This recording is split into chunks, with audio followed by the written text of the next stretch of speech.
সহ্য করতে পারবি তো? এত বড় ক্যান্সারকে যদি সহ্য করে বাঁচতে পারি তাহলে তোর কথা আমি সহ্য করতে পারি।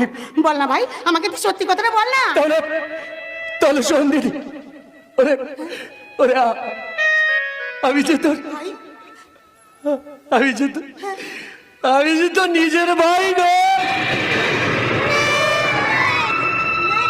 আরো আরো শুনবি? তাহলে তাহলে শোন, আমি যে ওই আলোককে ভালোবেসেছিলাম, সেই আলোর সম্পর্কে আমার বোন। আরো শুনবি? তাহলে শোন, তোর ওই দিদি পলি, ওই পলি একজন শিশু পাচারকারী। চুপ কর, চুপ কর তুই। মদের ঘরে কাজ সম্পর্কে কি বলছিস তোর খেয়াল আছে?